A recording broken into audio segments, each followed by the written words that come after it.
ಮದ್ದೂರು ಗಲಭೆ ಪ್ರಕರಣ ರಾಜಕೀಯ ತಿರುವು ಪಡೆದುಕೊಳ್ತಾ ಇದೆ. ಮದ್ದೂರು ಗಣೇಶ ಗಲಾಟೆಯನ್ನೇ ಅಸ್ತ್ರ ಮಾಡಿಕೊಂಡಿರೋ ಬಿಜೆಪಿ ಶೋಭಾಯಾತ್ರೆಗೆ ಕರೆ ನೀಡಿದೆ.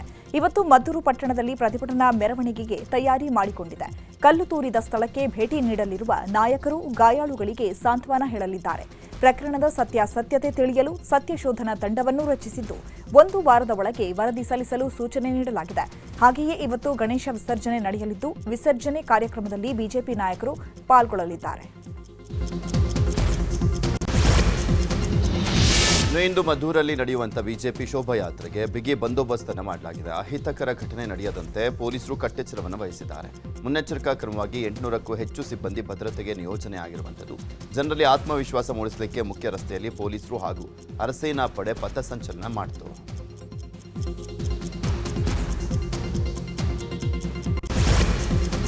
ಮದ್ದೂರು ಗಲಭೆ ವಿಚಾರವಾಗಿ ಮಾಧ್ಯಮಗಳಿಗೆ ಮಾತನಾಡಿದ ಬಿಜೆಪಿ ನಾಯಕ ಸಿಟಿ ರವಿ, ಭದ್ರಾವತಿ ಇರಲಿ, ಸಾಗರ ಇರಲಿ, ನಾಗಮಂಗಲ ಇರಲಿ, ಮದ್ದೂರು ಇರಲಿ, ಯಾವುದನ್ನೂ ಬಿಡಿಬಿಡಿಯಾಗಿ ನೋಡಬಾರದು. ಇದರ ಹಿಂದಿರುವ ಮಾನಸಿಕತೆಯನ್ನ ನೋಡಬೇಕು. ಓಟಿನ ಸಲುವಾಗಿ ಸರ್ಕಾರ ಕಣ್ಣಿದ್ದು ಕುರುಡಾಗಿದೆ. ಮತದ ಆಸೆಗೆ ಮತಾಂಧರಿಗೆ ಕುಮ್ಮಕ್ಕು ಕೊಡಲಾಗ್ತಾ ಇದೆ. ಮಂಡ್ಯದಂತಹ ಪ್ರದೇಶದಲ್ಲಿ ಇದೊಂದು ಟೆಸ್ಟ್ ಡೋಸ್ ಕೊಟ್ಟು ಹೇಗೆ ಪ್ರತಿಕ್ರಿಯೆ ಕೊಡುತ್ತೆ ಅಂತ ನೋಡ್ತಿದ್ದಾರೆ. ಇದರ ಹಿಂದೆ ಭಾರೀ ಷಡ್ಯಂತ್ರವಿದೆ ಅಂತ ಹೇಳಿದ್ದಾರೆ. ಇನ್ನು ಇದೇ ವಿಚಾರವಾಗಿ ಪರಿಷತ್ ಸದಸ್ಯ ಶರವಣ, ಬಿಜೆಪಿ ರಾಜ್ಯಾಧ್ಯಕ್ಷ ಬಿವೈ ವಿಜಯೇಂದ್ರ, ಕೇಂದ್ರ ಸಚಿವೆ ಶೋಭಾ ಕರಂದ್ಲಾಜೆ ಕೂಡ ಕಿಡಿಕಾರಿದರು. ಗಣಪತಿಯ ವಿಗ್ರಹಕ್ಕೆ ಒಗಿಬೇಕು ಅನ್ನೋ ಅವ್ರ ಮೇಲೆ ತೋರಿಸ್ಲಿ. ಅವ್ರ ಸಾಮರ್ಥ್ಯವನ್ನ ಪಾಕಿಸ್ತಾನ ಜಿಂದಾಬಾದ್ ಅವ್ರ ಮೇಲೆ ತೋರಿಸ್ಲಿ. ಭಾರತ್ ಮಾತಾ ಕಿ ಜೈ ಅನ್ನೋರ ಮೇಲೆ ತೋರಿಸೋದು ಬೇಡ. ಡಿಜೆ ಏನು ಸೌಂಡ್ ಇಡಬೇಕು ಅದಕ್ಕೆ ಕೇಸ್ ಹಾಕೋದ್ರ ಮೇಲೆ ನಿಮ್ಮ ತಾಕತ್ ತೋರಿಸ್ಬೇಡಿ. ಹೇಡಿಗಳ ರೀತಿ ವರ್ತನೆ ಮಾಡೋದನ್ನು ಪೊಲೀಸ್ ಇಲಾಖೆಗೂ ಕಲಿಸ್ಬೇಡಿ. ಅವ್ರ ಸಾಮರ್ಥ್ಯವನ್ನು ಯಾರು ಕಲ್ಲು ಹೊಡೆದು ಅವನ ಮೇಲೆ ತೋರಿಸ್ಲಿ, ಯಾರು ಪೆಟ್ರೋಲ್ ಬಾಂಬ್ ಹಾಕ್ತಾ ಅವನ ಮೇಲೆ ತೋರಿಸ್ಲಿ, ಯಾರು ಮಕ್ಕಳಿಗೆ ವಿಷಬೀಜ ಬಿತ್ತಿದ್ದಾರೆ ಗಣಪತಿಯ ವಿಗ್ರಹಕ್ಕೆ ಒಗಿಬೇಕು. ಮದ್ದೂರಲ್ಲಿ ಆಗಿರತಕ್ಕಂಥ ಘಟನೆ, ಮಂಡ್ಯ ಜನ ಭಾವನಾತ್ಮಕವಾಗಿ ಬದುಕೋರು. ಅಲ್ಲಿ ಧರ್ಮವನ್ನು ಎತ್ಕಟ್ಟುವಂಥ ಕೆಲಸ ಮಾಡೋಕ್ಕೆ ಹೋಗಬೇಡಿ. ನಿಮಗೆ ಮಂಡ್ಯ ಜನ ತಿರಸ್ಕಾರ ಮಾಡಿದ್ದಾರೆ ಮೊನ್ನೆ ಪಾರ್ಲಿಮೆಂಟ್ ಚುನಾವಣೆಯಲ್ಲಿ, ಅದು ಕೂಡ ಗೊತ್ತಿದೆ. ಆದರೂ ಕೂಡ ನೀವು ಇವತ್ತು ಈ ಥರ ಒಂದು ಸ್ಟೇಟ್ಮೆಂಟ್ ಮಾಡೋದು ಎಷ್ಟು ಮಾತ್ರ ಸರಿ ಅನ್ನೋದನ್ನು ಪ್ರಶ್ನೆ ಮಾಡ್ತಾ ಇದ್ದಾರೆ ಜನ. ಒಂದು ಹೆಣ್ಣು ಮಗಳು ಕಾರ್ಯಕರ್ತರ ಮೇಲೆ ಕಲ್ಲು ಬಿಸಾಕಿರ್ತಕ್ಕಂಥದ್ದು, ಹೆಣ್ಣು ಮಕ್ಕಳ ಮೇಲೆ ಲಾಠಿ ಚಾರ್ಜ್ ಮಾಡಿರುವಂಥದ್ದು, ಪಾಪ ಪೊಲೀಸರೇನು ಅನ್ಯಾಯ ಮಾಡಿದ್ದಾರೆ, ಪೊಲೀಸ್ ಮೇಲೂ ಕೂಡ ಕಲ್ಲೆಸ್ತಿರ್ತಕ್ಕಂಥದ್ದು. ಶಾಂತಿ ಸಭೆ ಚಲುವನಾರಾಯಣ ಸ್ವಾಮಿಯವರು, ಚಲುವರಾಯ ಸ್ವಾಮಿಯವರು ಶಾಂತಿ ಸಭೆ ಕರೆದ್ರೆ ಹೊತ್ತು ಯಾವುದೇ ಹಿಂದೂ ಸಂಘಟನೆಗಳು ಆ ಶಾಂತಿ ಸಭೆಯಲ್ಲಿ ಭಾಗವಹಿಸಿಲ್ಲ. ಕಾರಣ ಏನು ಅಂತ ಹೇಳಿದ್ರೆ, ಈ ಸರ್ಕಾರದ ಬಗ್ಗೆ ಕಿಂಚಿತ್ತೂ ಕೂಡ ಇವತ್ತು ವಿಶ್ವಾಸ ಉಳಿದುಕೊಂಡಿಲ್ಲ ಹಿಂದೂ ಕಾರ್ಯಕರ್ತರಿಗೆ, ಹಿಂದೂ ಸಂಘಟನೆಗಳಿಗೆ. ಕಾರ್ಯಕರ್ತರ ಮೇಲೆ ಕಲ್ಲು ಬಿಸಾಕಿರ್ತಕ್ಕ ಇವತ್ತು ಯಾರ್ಯಾರು ಕಲ್ಪಿಸಿದ್ದಾರೆ, ಅದು ಭದ್ರಾವತಿ ಇರ್ಬೋದು, ಅದು ಮುಳಬಾಗಿಲು ಇರ್ಬೋದು, ಕೋಲಾರ ಜಿಲ್ಲೆ ಬೇರೆ ಬೇರೆ ಭಾಗ ಇರ್ಬೋದು, ರಾಜ್ಯದ ಯಾವುದೇ ಕಡೆ ಇರ್ಬೋದು, ಅಥವಾ ಮದ್ದೂರು ಇರ್ಬೋದು, ಯಾರು ತಪ್ಪಿತಸ್ಥರಿದ್ದಾರೆ ಅವರಿಗೆ ಶಿಕ್ಷೆ ಆಗಬೇಕು. ಯಾರು ಲಾಠಿ ಚಾರ್ಜ್ ಮಾಡಿದ್ದಾರೆ ಪೊಲೀಸರು, ಹೆಣ್ಮಕ್ಳ ಮೇಲೆ ಕೈ ಎತ್ತಿದ್ದಾರೆ, ಅವರನ್ನು ತಕ್ಷಣ ಸಸ್ಪೆಂಡ್ ಮಾಡಬೇಕನ್ನುವಂತ ಆಗ್ರಹವನ್ನು ನಾನು ಮಾಡ್ತಾ ಇದ್ದೀನಿ. ಇವತ್ತು ಮದ್ದೂರಿನಲ್ಲಿ ಶಾಂತಿ ಸ್ಥಾಪನೆ ನಿಟ್ಟಿನಲ್ಲಿ ಜಿಲ್ಲಾ ಉಸ್ತುವಾರಿ ಸಚಿವ ಎನ್ ಚಲುವರಾಯಸ್ವಾಮಿ ಸಿಎಂ ಸೂಚನೆಯಂತೆ ಶಾಂತಿ ಸಭೆಯನ್ನು ಮಾಡಿದರು. ಶಾಂತಿ ಸಭೆಯಲ್ಲಿ ಕೆಲ ಹಿಂದೂ ಸಂಘಟನೆಗಳು, ಕೆಲ ಮುಸ್ಲಿಂ ಸಂಘಟನೆಗಳ ನಾಯಕರು ಪಾಲ್ಗೊಂಡಿದ್ದರು. ಆದರೆ ಬಿಜೆಪಿ ಹಾಗೂ ಹಿಂದೂಪರ ನಾಯಕರು ಮಾತ್ರ ಸಭೆಗೆ ಬರಲೇ ಇಲ್ಲ. ಬಳಿಕ ಸಚಿವ ಚಲುವರಾಯಸ್ವಾಮಿ ಮಾತನಾಡಿ ಬಿಜೆಪಿ ವಿರುದ್ಧ ಹರಿಹಾಯ್ದರು. ಶಾಂತಿ ಸಭೆಗೆ ಬರದೆ ಬಿಜೆಪಿಯವರು ಬಂದು ಶಾಂತಿ ಕದಡುವಂತ ಪ್ರಯತ್ನ ಮಾಡ್ತಾರೆ. ಜನರು ಬಿಜೆಪಿ ನಾಯಕರ ಪ್ರಚೋದನೆಗೆ ಒಳಗಾಗಬೇಡಿ ಅಂತ ಕರೆ ಕೊಟ್ಟರು.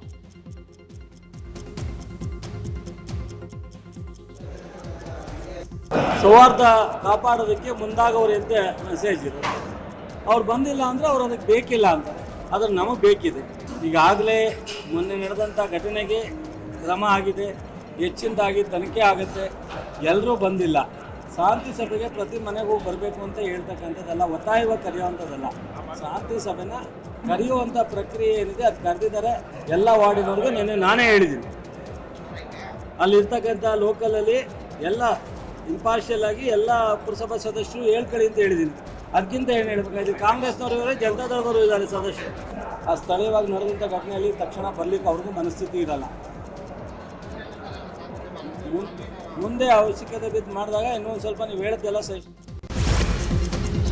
ಬಿಜೆಪಿ ನಾಯಕರು ಮದ್ದೂರು ಚಲೋಗೆ ಸಿಎಂ ಸಿದ್ದರಾಮಯ್ಯ ಗುಡುಗಿದ್ದಾರೆ. ಬೆಂಗಳೂರಿನಲ್ಲಿ ಮಾತನಾಡಿದ ಅವರು, ಶಾಂತಿ ಕದಡೋದೇ ಬಿಜೆಪಿಯವರ ಉದ್ದೇಶ. ಬಿಜೆಪಿ ಮತ್ತು ಆರ್ಎಸ್ಎಸ್ನವರು ಬೇರೆ ಬೇರೆ ಕಡೆಯಿಂದ ಬಂದಿದ್ದಾರೆ. ರಾಜ್ಯದಲ್ಲಿ ಶಾಂತಿ ಕದಡೋಕೆ ಅಂತಾನೆ ಸೇರ್ಕೊಂಡಿದ್ದಾರೆ ಅಂತ ಸಿಎಂ ಕಿಡಿಕಾರಿದ್ರು. ಬಿಜೆಪಿಯವರಿಗೆ ಶಾಂತಿ ಕದಡದೆ ಅವರ ಉದ್ದೇಶ, ಶಾಂತಿ ಕದಡದೆ ಅವರ ಉದ್ದೇಶ. ಈಗ ಮೈಸೂರಿನಲ್ಲಿ ಚಾಮುಂಡಿ ಬೆಟ್ಟ ಚಲೋ ಅಂತ ಮಾಡಿದ್ರು. RSSನವರು ಬೇರೆಯವ್ರ ಕಡೆಯಿಂದೆಲ್ಲ ಬಂದಿದ್ದಾರೆ. ಶಿವಮೊಗ್ಗದವರು, ಚಿಕ್ಕಮಗಳೂರವರು, ಕೊಡಗಿನವರು, ಚಾಮರಾಜನಗರದವರು, ಮಂಡ್ಯ, ಇವೆಲ್ಲ ಬಂದು ನೆಮ್ಮದಿನ ಹಾಳು ಮಾಡೋದು, ಶಾಂತಿಯನ್ನು ಕದಡತಕ್ಕಂಥದ್ದು ಇದನ್ನು ಮಾಡ್ತಾರೆ. ಅದಕ್ಕೆ ಚಾಮುಂಡಿ ಬೆಟ್ಟಕ್ಕೆ ಹೋಗ್ಲಿಕ್ಕೆ ನಮ್ಮ ಪೊಲೀಸರು ಬಿಟ್ಟಿದ್ದಾರೆ. ಮಂಡ್ಯದಲ್ಲೂ ಕೂಡ ಮದ್ದೂರಿನಲ್ಲಿ ಇವತ್ತು ಬಂದ್ ಮಾಡೋಕ್ಕೆ ಕರೆದಿದ್ರು. ಈಗ ನಾವು ಅವರು ಹೇಳೋಕ್ಕೂ ಮುಂಚಿತವಾಗಿ 21 ಜನಕ್ಕೆ ಅರೆಸ್ಟ್ ಮಾಡಿದ್ದೀವಿ. ಕಾನೂನು ರೀತಿಯ ಕ್ರಮ ತಗೋತೀವಿ. ಯಾರೇ ಅವರು BJPಯವರು ಇರಲಿ, ಕಾಂಗ್ರೆಸ್ನವರು ಇರಲಿ, ಅಥವಾ ಹಿಂದೂಗಳಿರಲಿ, ಮುಸಲ್ಮಾನಗಳಿರಲಿ, ಕ್ರಿಶ್ಚಿಯನ್ಗಳಿರಲಿ, ಯಾರೇ ಇರಲಿ ಕೂಡ ಕಾನೂನು ರೀತ್ಯ ನಾವು ಆ ಧರ್ಮ, ಈ ಜಾತಿ, ಆ ಜಾತಿ ಅಂತ ನೋಡಕ್ಕೆ ಹೋಗಲ್ಲ. ಯಾರು ತಪ್ಪು ಮಾಡ್ತಾರೆ ಅವ್ರ ಮೇಲೆ ಕ್ರಮ ತಗೋತೀವಿ. BJPಯವರಿಗೆ ಶಾಂತಿ ಕದಡದೆ ಅವರ ಮದ್ದೂರು ಗಲಭೆ ಪ್ರಕರಣದ ಬಗ್ಗೆ ತುಮಕೂರಿನಲ್ಲಿ ಮಾತನಾಡಿದ ಗೃಹ ಸಚಿವ ಡಾಕ್ಟರ್ ಜಿ ಪರಮೇಶ್ವರ್, ಮದ್ದೂರಿನಲ್ಲಿ ಪರಿಸ್ಥಿತಿ ಈಗಾಗಲೇ ಕಂಟ್ರೋಲ್ಗೆ ಬಂದಿದೆ. ಯಾರು ತಪ್ಪು ಮಾಡಿದ್ದಾರೋ ಅವರ ರಕ್ಷಣೆ ಮಾಡಲ್ಲ, ಯಾರೇ ಆದರೂ ಕ್ರಮ ಆಗುತ್ತೆ ಅಂತ ಹೇಳಿದ್ದಾರೆ. ಇನ್ನು ಇದೇ ವಿಚಾರದ ಬಗ್ಗೆ ಸಚಿವ ಮಹದೇವಪ್ಪ, ಪರಿಷತ್ ಸದಸ್ಯ BK ಹರಿಪ್ರಸಾದ್ ಕೂಡ ರಿಯಾಕ್ಷನ್ ಕೊಟ್ಟಿದ್ದಾರೆ.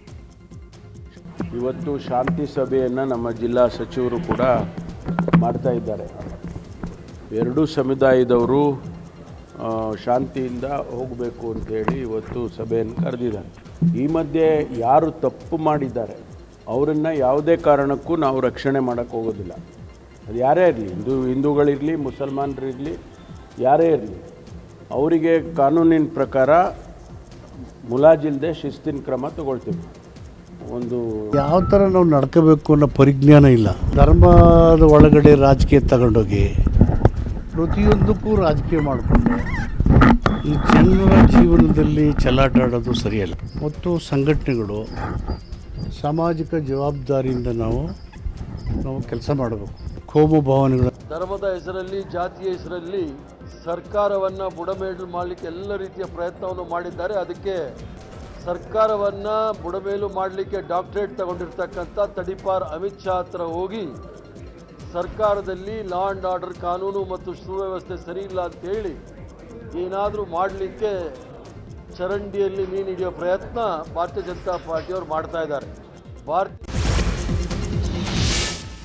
ಮದ್ದೂರಿನಲ್ಲಿ ಕಲ್ಲೆಸೆತ ಪ್ರಕರಣಕ್ಕೆ ಸಂಬಂಧಪಟ್ಟಂತೆ ಕೊನೆಗೂ ಸತ್ಯ ಬೆಳಕಿಗೆ ಬಂದಿದೆ. ಈ ಪ್ರಕರಣದಲ್ಲಿ ನಮ್ಮ ಸಮುದಾಯದ ಕೆಲ ಯುವಕರೇ ಕಲ್ಲು ಎಸೆದಿರುವುದಾಗಿ ಜಾಮಿಯಾ ಮಸೀದಿ ಕಮಿಟಿ ಅಧ್ಯಕ್ಷ ಮುಸ್ಲಿಂ ಮುಖಂಡ ಆದಿಲ್ ಅಲಿ ಖಾನ್ ತಪ್ಪೊಪ್ಪಿಕೊಂಡಿದ್ದಾರೆ. ನ್ಯೂಸ್ 18 ಜೊತೆ ಮಾತನಾಡಿದಂಥ ಅವರು, ಕಲ್ಲು ತೂರಾಟ ನೋವಿನ ಸಂಗತಿ, ಕಿಡಿಗೇಡಿಗಳಿಗೆ ತಕ್ಕ ಶಿಕ್ಷೆ ಆಗಲಿ, ಘಟನೆಗೆ ನಾವು ಕ್ಷಮೆಯನ್ನು ಕೇಳ್ತೀವಿ. ಇಷ್ಟು ದಿನ ಎಲ್ಲರೂ ಕೂಡ ಅಣ್ಣ ತಮ್ಮಂದಿರಂತೆ ಬಾಳಿ ಬದುಕಿದ್ದೇವೆ. ಇನ್ಮುಂದೆಯೂ ಕೂಡ ಆ ರೀತಿಯ ಸೌಹಾರ್ದತೆಯನ್ನು ಕಾಪಾಡಿಕೊಳ್ಳೋಣ ಅಂತ ಮನವಿ ಮಾಡಿದ್ದಾರೆ. ಮುಸ್ಲಿಂ ಮುಖಂಡರು ಏನಿದ್ದಾರೆ ಅವರು ಬೇಸರವನ್ನು ವ್ಯಕ್ತಪಡಿಸ್ತಾ ಇದ್ದಾರೆ. ಹಾಗಿದ್ರೆ ಅವ್ರನ್ನ ಮಾತನಾಡಿಸ್ತೀನಿ, ಏನು ಹೇಳ್ತೀರಿ ಸರ್? ಸರ್, ಇದು ತುಂಬ ನೋವಿನ ಸಂಗತಿ. ಇದು ನಮ್ಮ ಮದ್ದೂರು ಯಾವಾಗಲೂ ಕೋಮು ಸಾಮರಸ್ಯಕ್ಕೆ ತುಂಬ ಹೆಸರುವಾಸಿ. ಇಲ್ಲಿ ಯಾವಾಗಲೂ ಯಾವುದೇ ಕಾರಣಕ್ಕೂ ಹಿಂದೂ ಮುಸ್ಲಿಂ ಜಗಳ ಆಗದ್ದೇ ಇಲ್ಲ. ಸಣ್ಣ ಹುಡುಗರಿಂದನೂ ನಾವು ಅವ್ರ ಜೊತೆಲೇ ಈ ಗಣೇಶನ ಪ್ರಸಾದಕ್ಕೋಸ್ಕರ ಕ್ಯೂನಲ್ಲಿ ನಿಂತು ಈಸ್ಕೊಂಡು ತಿಂದು ಬೆಳೆದಿರೋವಂಥವ್ರು. ಗಣೇಶನ ಹಬ್ಬ ಬರಲಿ ಅಂತ ನಾವು ತುಂಬ ಗಾತ್ರವಾಗಿ ಅದಕ್ಕೆ ಕಾಯ್ತಾ ಇದ್ದೋ ಸರ್. ಇಂಥ ಸನ್ನಿವೇಶದಲ್ಲಿ ಈ ರೀತಿ ಆಗಿರೋದು ತುಂಬ ದುಃಖದ ವಿಚಾರ. ಮತ್ತು ಇದಕ್ಕೆ ಯಾರು ಕಿಡಿಗೇಡಿಗಳು ಇದನ್ನು ಮಾಡಿದಾರೋ ಅವ್ರಿಗೆ ತಕ್ಕ ಶಿಕ್ಷೆ ಆಗಲೇಬೇಕು ಸರ್. ನಾವೇ ಸರ್ಕಾರನ ಒತ್ತಾಯಿಸ್ತೀವಿ, ಇದರಲ್ಲಿ ಭಾಗವಹಿಸಿ ಯಾರು ಇದು ಮಾಡಿದಾರೋ ಈ ಕೆಟ್ಟ ಕೆಲಸನ ಅವ್ರಿಗೆ ಕಠಿಣವಾಗಿ ಶಿಕ್ಷೆ ಆಗಬೇಕು ಸರ್. ಯಾರು ಸರ್ ಕೆಟ್ಟ ಕೆಲಸ ಮಾಡಿರುವಂಥವ್ರು ಕಿಡಿಗೇಡಿಗಳು? ಈ ಕಿಡಿಗೇಡಿಗಳು ನಾವು ಸುಳ್ಳು ಹೇಳಿದ್ರು ನಡೆಯುತ್ತೆ, ಆದರೆ ನಿಜಾನ ಒಪ್ಕೋಬೇಕಾಯ್ತದೆ. ಇದು ನಮ್ಮ ಕೋಮಿನ ಜನದಿಂದನೇ ಮೊದಲೇ ಪ್ರಾರಂಭ ಆಗಿದೆ, ನಂತರ ಬೇರೆ ಬೇರೆ ಕಾರಣಕ್ಕೆ ಬೇರೆ ಥರ ಆಗಿದೆ. ಆದರೆ ಮೂಲವಾಗಿ ನಾವು ಇದಕ್ಕೆ ಕಾರಣಕರ್ತರಾಗಿದ್ದೀವಿ. ನಾವು ಎಲ್ಲರೂ ನಮ್ಮ ಮುಸ್ಲಿಮರ ಪರವಾಗಿ ಈ ಘಟನೆ ಬಗ್ಗೆ ವಿಷಾದ ವ್ಯಕ್ತಪಡಿಸುತ್ತಾ ಈಗ ಆಗಿರುವಂಥ ತಪ್ಪಿಗೆ ಕ್ಷಮೆನೂ ಕೇಳ್ತೀವಿ ಸರ್. ಬೇಕಾದ್ರೆ ನಾವು ಹಿಂದೂ ಬಾಂಧವರು ಏನು ನಮ್ಮ ಅಣ್ಣ ತಮ್ಮಂದಿರಿದ್ದಾರೆ ಅವ್ರಿಗೆ ಎಲ್ರಿಗೂ ನಿಜಾಂಶ ಗೊತ್ತಿದೆ. ಕೆಲವ್ರದ್ದು ಮಾಡಿರುವಂಥ ಇದಕ್ಕೆ ಅವರು ಇಡೀ ಜನಾಂಗಕ್ಕೆ ಅವರು ದ್ವೇಷಿಸಲಾರರು.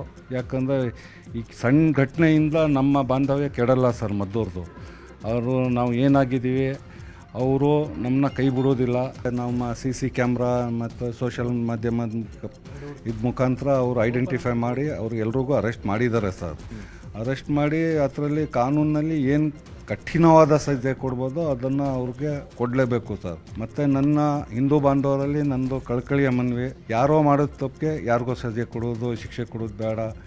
ಅವರು ಕೆಲವು ತುಂಬ ಜನ ನಿಮ್ಮನ್ನೇ ನಂಬ್ಕೊಂಡು ನಿಮ್ಮಿಂದ ಅವಲಂಬಿತರಾಗಿದ್ದಾರೆ. ಸಾಮರಸ್ಯದಿಂದ ಅವ್ರನ್ನ ನಡ್ಕೋಬೇಕು ಅಂತ ನಾನು ಕೈ ಮುಗ್ದೆ ಕೇಳ್ಕೊತೀನಿ ಸರ್. Thank you sir.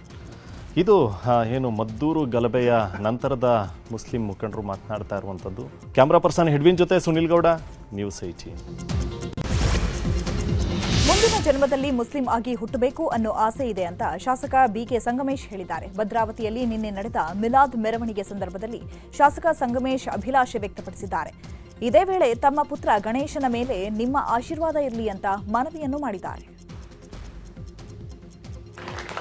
ನಿಮ್ಮ ಮನೆ ಮಗನಾಗಿ ನೀವು ನಿಮ್ಮ ಮನೆ ಒಳ್ಳೆ ಸಾವು ಸಂಗನಾಗಿ ಇರ್ತೀನಿ.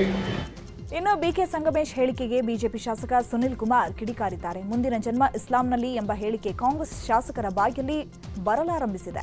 ಇದು ಕಾಂಗ್ರೆಸ್ ಮಾನಸಿಕತೆ. ಮುಂದಿನ ಜನ್ಮ ಇಸ್ಲಾಂನಲ್ಲೇ ಆಗಲಿ, ಅದು ಪಾಕಿಸ್ತಾನದಲ್ಲೇ ಆಗಲಿ ಅಂತ ಆಶಿಸ್ತೇನೆ ಅಂತ ಹೇಳಿದ್ದಾರೆ. ಶಾಸಕರುಗಳು ಹೇಳಲಿಕ್ಕೆ ಪ್ರಾರಂಭ ಮಾಡಿದ್ದಾರೆ,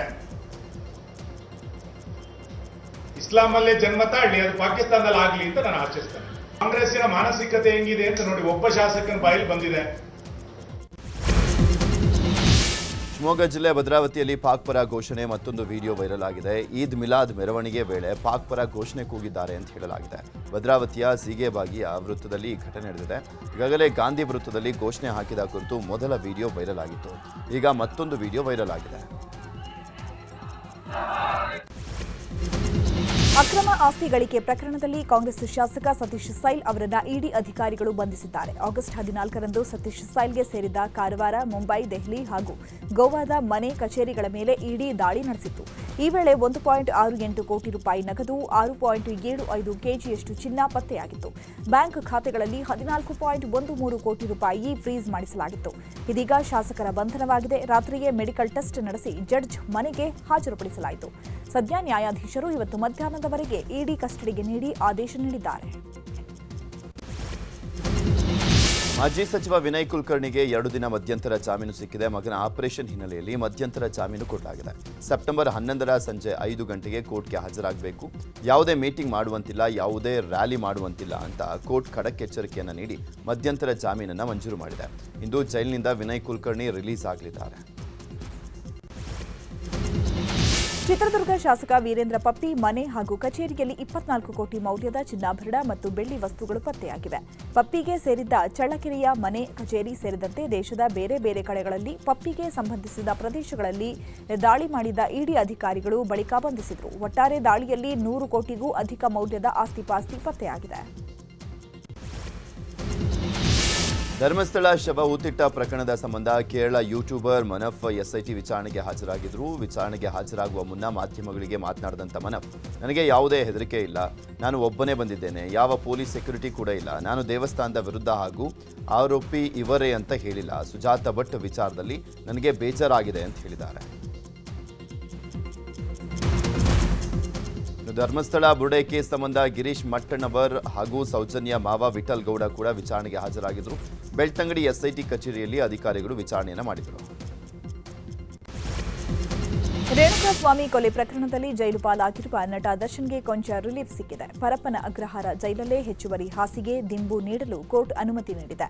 ಹೆಚ್ಚುವರಿ ಸೌಲಭ್ಯಕ್ಕೆ ದರ್ಶನ್ ಕೋರ್ಟ್ ಅರ್ಜಿ ಸಲ್ಲಿಸಿದರು. ನಿನ್ನೆ ವಿಚಾರಣೆ ವೇಳೆ ದರ್ಶನ್ ಜೈಲಿನ ನರಕ ಯಾತನೆ ಬಗ್ಗೆ ತಮ್ಮ ಅಳಲು ತೋಡಿಕೊಂಡರು. ಜೊತೆಗೆ ವಿಷ ಕೊಡಿಸಿ ಅಂತ ಜಡ್ಜ್ ಬಳಿ ಕಣ್ಣೀರು ಹಾಕಿದರು. ಹೀಗಾಗಿ ಕೋರ್ಟ್ ಹೆಚ್ಚುವರಿ ಹಾಸಿಗೆ, ದಿಂಬು ನೀಡಲು ಕೋರ್ಟ್ ಅನುಮತಿ ಕೊಟ್ಟಿದೆ. ಇದೇ ವೇಳೆ ಬಳ್ಳಾರಿ ಜೈಲು ಶಿಫ್ಟ್ಗೆ ಕೋರಿದ್ದ ಅರ್ಜಿಯೂ ವಜಾಗೊಂಡಿದೆ. ಪರಪ್ಪನ ಅಗ್ರಹಾರ ಜೈಲಲ್ಲಿ ಓಡಾಡಲು ಅನುಮತಿ ನೀಡಲಾಗಿದೆ. 5 ಜೊತೆ ಬಟ್ಟೆ, ವಾಕಿಂಗ್ ಮಾಡಲು ದರ್ಶನ್ಗೆ ಅವಕಾಶ ನೀಡಲಾಗಿದೆ. ಜೈಲಲ್ಲಿ ದರ್ಶನ್ನಿಂದ ತೊಂದರೆ ಆದರೆ ಬೇರೆ ಜೈಲಿಗೆ ಶಿಫ್ಟ್ ಮಾಡಿ ಅಂತ ಜೈಲಿನ ಅಧಿಕಾರಿಗಳಿಗೂ ನ್ಯಾಯಾಧೀಶರು ಸೂಚನೆ ಕೊಟ್ಟರು. ಸಿಎಂ ಸಿದ್ದರಾಮಯ್ಯ ಬೆಂಗಳೂರು ನಗರ ಕಾಂಗ್ರೆಸ್ ಶಾಸಕರ ಸಭೆಯನ್ನು ಕರೆದಿದ್ದಾರೆ. ವಿಧಾನಸೌಧದಲ್ಲಿ ಇಂದು ಸಂಜೆ 4 ಗಂಟೆಗೆ ಸಭೆ ನಡೆಯಲಿದೆ. ಹಾಗೆಯೇ ಸಿಎಂ ಇಲಾಖೆಗಳ ಪ್ರಗತಿ ಪರಿಶೀಲನೆಗೆ ಸಮಯ ನಿಗದಿ ಮಾಡಿದ್ದಾರೆ. ವಿವಿಧ ಇಲಾಖೆಯ ಪ್ರಗತಿ ಪರಿಶೀಲನೆ ಮಾಡಲಿದ್ದಾರೆ. ಸಿಎಂ ಗೃಹ ಕಚೇರಿ ಕೃಷ್ಣಾದಲ್ಲಿ ಬೆಳಗ್ಗೆ 11 ಗಂಟೆಗೆ ವಸತಿ ಇಲಾಖೆಯ ಸಭೆಯನ್ನು ನಡೆಸಲಿದ್ದಾರೆ. ಬಳಿಕ ಮಧ್ಯಾಹ್ನ 12 ಗಂಟೆಗೆ ಆಹಾರ ನಾಗರಿಕ ಸರಬರಾಜು ಇಲಾಖೆಯ ಸಭೆಯನ್ನು ಮಾಡಲಿದ್ದಾರೆ. ಇವತ್ತು ಕಾರ್ಮಿಕ ಇಲಾಖೆ ಸಚಿವ ಸಂತೋಷ್ ಲಾಡ್ ಕೋಲಾರ ಜಿಲ್ಲಾ ಪ್ರವಾಸ ಕೈಗೊಂಡಿದ್ದಾರೆ. ನಗರದ ಪ್ರವಾಸಿ ಮಂದಿರದಲ್ಲಿ ಜಿಲ್ಲಾಧಿಕಾರಿ, ಜಿಲ್ಲಾ ಪಂಚಾಯಿತಿ ಸಿಇಒ ಹಾಗೂ ಪೊಲೀಸ್ ಇಲಾಖೆಯ ವರಿಷ್ಠಾಧಿಕಾರಿಗಳೊಂದಿಗೆ ಸಭೆ ನಡೆಸಲಿದ್ದಾರೆ. ಬಳಿಕ ಜಿಲ್ಲಾ ಕಾಂಗ್ರೆಸ್ ಕಚೇರಿಗೆ ಭೇಟಿ ನೀಡಿ ಪಕ್ಷ ಸಂಘಟನೆ ಕುರಿತು ಚರ್ಚೆ ನಡೆಸಲಿದ್ದಾರೆ. ಹಾಗೆಯೇ ನಾರಾಯಣಿ ಕನ್ವೆನ್ಷನ್ ಹಾಲ್ನಲ್ಲಿ ಆಯೋಜಿಸಿರುವ ವಿವಿಧ ಅಸಂಘಟಿತ ವರ್ಗಗಳ ಕಾರ್ಮಿಕರಿಗೆ ಸ್ಮಾರ್ಟ್ ಕಾರ್ಡ್ ವಿತರಣೆ ಮಾಡಲಿದ್ದಾರೆ. ಜೊತೆಗೆ ವಿವಿಧ ಯೋಜನೆಗಳ ಕುರಿತು ಕಾರ್ಮಿಕರಿಗೆ ಅರಿವು ಮೂಡಿಸುವ ಕಾರ್ಯಕ್ರಮವನ್ನು ಹಮ್ಮಿಕೊಳ್ಳಲಾಗಿದೆ. ಅಲ್ಲಿಂದ ಚಿಕ್ಕಬಳ್ಳಾಪುರ ಜಿಲ್ಲೆಗೆ ತೆರಳಲಿದ್ದಾರೆ. ಸಭಾಪತಿ ಬಸವರಾಜ ಹೊರಟ್ಟಿ ಪತ್ರಕ್ಕೆ ಸ್ಪೀಕರ್ ಯುಟಿ ಖಾದರ್ ಮರುಪತ್ರವನ್ನು ಬರೆದಿದ್ದಾರೆ. ಸಭಾಪತಿಯಾದ ತಮ್ಮನ್ನ ಕಡೆಗಣಿಸಲಾಗ್ತಾ ಅಂತ ಬಸವರಾಜ ಹೊರಟ್ಟಿ ಪತ್ರವನ್ನು ಬರೆದಿದ್ರು. ಸ್ವತಃ ಸ್ಪೀಕರ್ಗೆ ಪತ್ರವನ್ನು ಬರೆದು ಬಸವರಾಜ ಹೊರಟ್ಟಿ ಅಸಮಾಧಾನವನ್ನು ಹೊರಹಾಕಿದ್ರು. ಹೊರಟ್ಟಿ ಪತ್ರ ಬಹಿರಂಗವಾಗ್ತಾ ಇದ್ದಂತೆ ಮರುಪತ್ರ ಬರೆದಿರುವಂತಹ ಸ್ಪೀಕರ್ ಖಾದರ್ ಪ್ರತಿಯೊಂದು ಕಾರ್ಯಕ್ರಮವನ್ನು ಕೂಡ ತಮ್ಮ ಗಮನಕ್ಕೆ ತಂದಿದ್ದೇವೆ ಅಂತ ಪತ್ರದಲ್ಲಿ ಉಲ್ಲೇಖ ಮಾಡಿದ್ದಾರೆ. ಪುಸ್ತಕ ಮೇಳ ಕಾರ್ಯಕ್ರಮದ ಉದ್ಘಾಟನೆಯಲ್ಲಿ ಇಬ್ಬರು ಭಾಗಿಯಾಗಿದ್ವಿ. ಲೇಸರ್ ಲೈಟ್ ಅಳವಡಿಕೆ ಸರ್ಕಾರ ಮತ್ತು ಲೋಕೋಪಯೋಗಿ ಇಲಾಖೆಯಿಂದ ನಡೆದಿದೆ. 11 ಸಿಪಿಎ ಸಮ್ಮೇಳನದ ಬಗ್ಗೆ ಇದುವರೆಗೂ ಪ್ರತ್ಯೇಕ ಸುದ್ದಿಗೋಷ್ಠಿ ಮಾಡಿಲ್ಲ. ಪತ್ರಕರ್ತರ ಪ್ರಶ್ನೆಗೆ ಮಾತ್ರ ಉತ್ತರಿಸಿ ಮಾಹಿತಿ ನೀಡಲಾಗಿದೆ ಅಷ್ಟೇ ಅಂತ ಉತ್ತರಿಸಿದ್ದಾರೆ. ಬೆಳಗಾವಿ ಸುವರ್ಣ ವಿಧಾನಸೌಧದಲ್ಲಿ ಸಚಿವೆ ಲಕ್ಷ್ಮೀ ಹೆಬ್ಬಾಳ್ಕರ್ ಇಲಾಖಾವಾರು ಪ್ರಗತಿ ಪರಿಶೀಲನೆ ಸಭೆ ನಡೆಸಿದರು.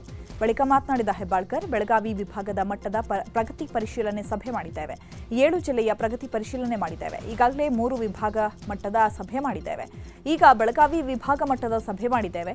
ಅಂಗನವಾಡಿ ಕಾರ್ಯಕರ್ತರು, ಸಹಾಯಕರ ಆಯ್ಕೆಯಲ್ಲಿ ಅವ್ಯವಹಾರ ನಡೆಯುತ್ತೆ ಎಂಬ ಆರೋಪ ಬರ್ತಾ ಇದೆ. ಡಿಸಿ ಅವರಿಗೆ ಖಾಲಿ ಇರೋ ಹುದ್ದೆಗಳನ್ನು 90 ದಿನಗಳಲ್ಲಿ ಭರ್ತಿ ಮಾಡೋದಕ್ಕೆ ಸೂಚನೆ ಕೊಟ್ಟಿರುವೆ ಅಂತ ಹೇಳಿದರು. ಗ್ರೇಟರ್ ಬೆಂಗಳೂರು ಪ್ರಾಧಿಕಾರದ ಕೇಂದ್ರ ಪಾಲಿಕೆಯಲ್ಲಿ ಹೊಸ ಪ್ರಯೋಗಕ್ಕೆ ಮುಂದಾಗಲಾಗಿದೆ. ಕಮರ್ಷಿಯಲ್ ಕಟ್ಟಡಗಳಿಗೆ ಕೇಂದ್ರ ಪಾಲಿಕೆ ಹೊಸ ಜವಾಬ್ದಾರಿಯನ್ನು ಕೊಟ್ಟಿದೆ. ತಮ್ಮ ಕಟ್ಟಡದ ಮುಂದೆ ಇರುವಂತಹ ಪಾದಚಾರಿ ಮಾರ್ಗದ ಜವಾಬ್ದಾರಿ ಕಮರ್ಷಿಯಲ್ ಕಟ್ಟಡದ ಮಾಲೀಕರದ್ದಾಗಿದೆ.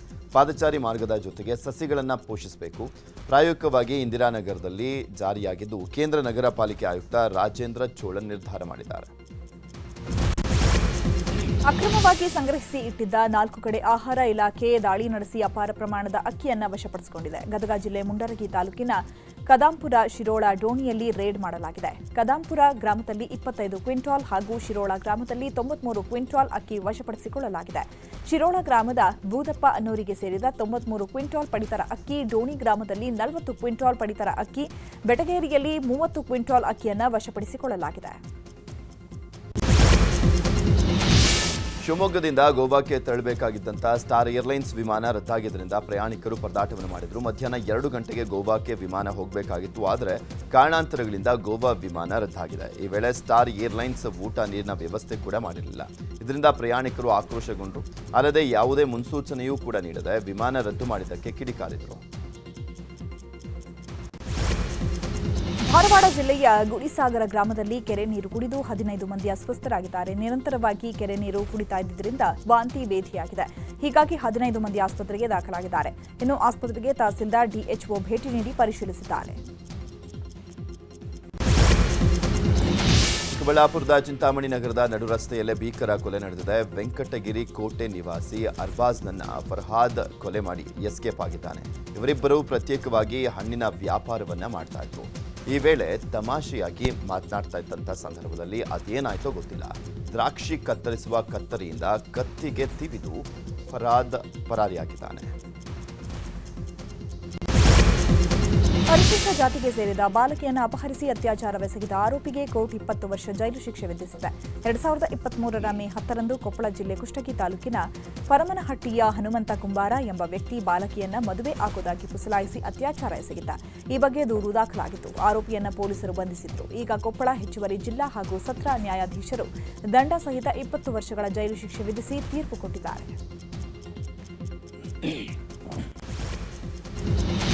ಚಿಕ್ಕಬಳ್ಳಾಪುರದ ಜಿಲ್ಲಾ ಕಾರಾಗೃಹದಲ್ಲಿ ಜೈಲು ಅಧಿಕಾರಿಗಳ ಮೇಲಿನ ಕೈದಿಗಳಿಂದ ಹಲ್ಲೆ ಆರೋಪ ಕೇಳಿಬಂದಿದೆ.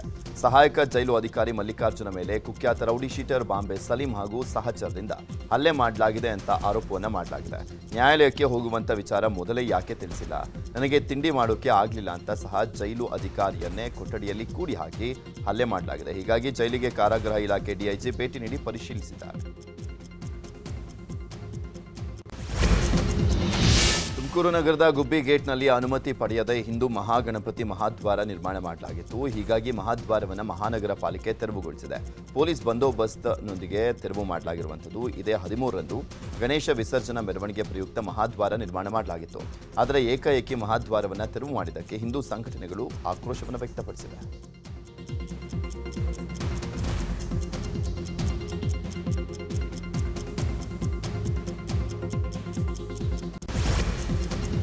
ಸರ್ಕಾರದಿಂದ ಬಂದಿರೋ ಅನುದಾನ ಬಿಡುಗಡೆ ಮಾಡ್ತಿಲ್ಲ ಅಂತ ಆರೋಪಿಸಿ ಧಾರವಾಡದ ಮೇಯರ್ ಕಚೇರಿಗೆ ಕಾಂಗ್ರೆಸ್ ಕಾರ್ಯಕರ್ತರು ಮುತ್ತಿಗೆ ಹಾಕಿದರು.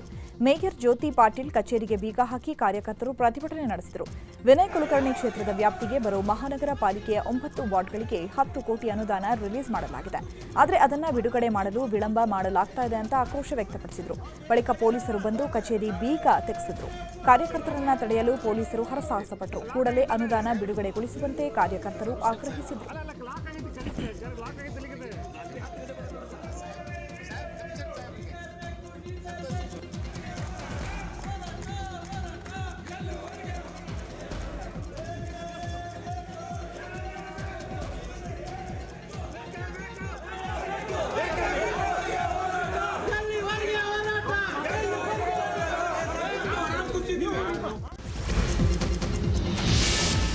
ದೇವಾಲಯದ ಬಾಗಿಲು ಮುರಿದು ಹುಂಡಿ ಹಣ ಕಳವು ಮಾಡಿರುವಂತಹ ಘಟನೆ ಚಾಮರಾಜನಗರ ಜಿಲ್ಲೆ ಹನೂರು ತಾಲೂಕಿನ ಕಣಿವೆ ಆಂಜನೇಯ ಸ್ವಾಮಿ ದೇಗುಲದಲ್ಲಿ ನಡೆದಿದೆ.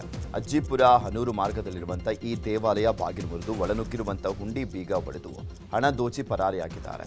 ಸ್ಥಳಕ್ಕೆ ರಾಮಪುರ ಪೊಲೀಸರು ಭೇಟಿ ನೀಡಿ ಪರಿಶೀಲನೆಯನ್ನು ನಡೆಸಿ ಪ್ರಕರಣ ದಾಖಲಿಸಿಕೊಂಡಿದ್ದಾರೆ. ಈ ಭಾಗದಲ್ಲಿ ಕಳ್ಳತನ ಪ್ರಕರಣಗಳು ಹೆಚ್ಚಾಗಿದ್ದು ಪೊಲೀಸರು ಸೂಕ್ತ ಕ್ರಮ ವಹಿಸಬೇಕು ಅಂತ ಸ್ಥಳೀಯರು ಒತ್ತಾಯವನ್ನು ಮಾಡಿದರು.